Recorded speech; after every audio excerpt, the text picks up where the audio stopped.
President Trump is now telling Republicans in Congress not to bother with an immigration overhaul. He tweeted this morning Republicans should stop wasting their time on immigration until after we elect more senators and congressmen and women in November. Dems have no intention of doing anything to solve this decades-old problem. The House failed to pass one bill yesterday, and another faces an uncertain future.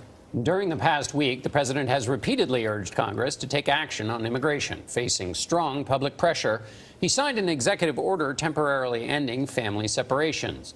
But children can only stay in federal facilities with their families for 20 days unless a judge or Congress changes a 1997 government agreement.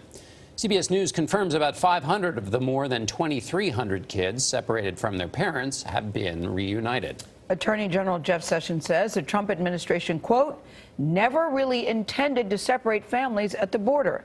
Now, that's striking a very different tone from his hardline defense of the policy. Sessions told the Christian Broadcasting Network the separations were not good optics for the administration. It hasn't been good. And the American people don't like the idea that we're separating families. We never really intended to do that. What we intended to do was to make sure that adults who bring children into the country are charged with the crime they've committed. Sessions, the president, and other administration officials have previously defended the policy as a deterrent to illegal immigration.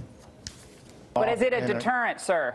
Well, are you considering this a deterrent? Yes. Hopefully people will get the message and come through the border at the port of entry and not break across the border. Yeah. A big name of the game is deterrence.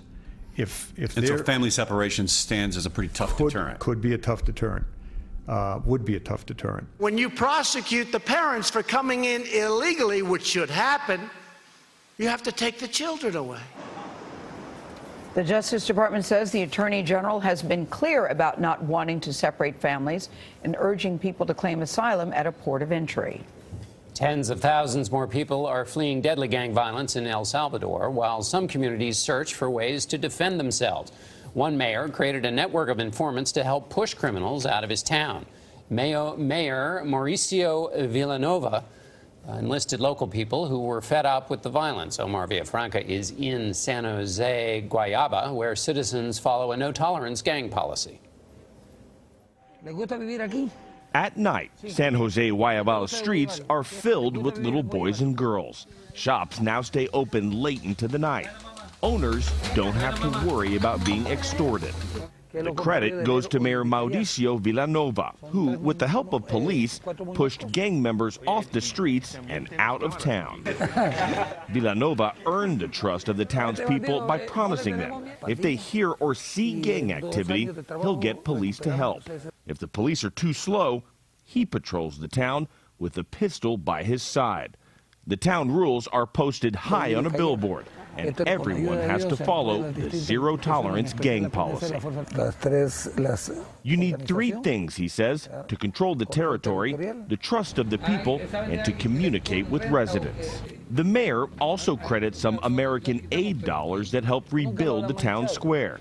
That attracts families, and so far, keeps gangs out. Omar Villafranca, CBS News, San Jose Guayabal, El Salvador.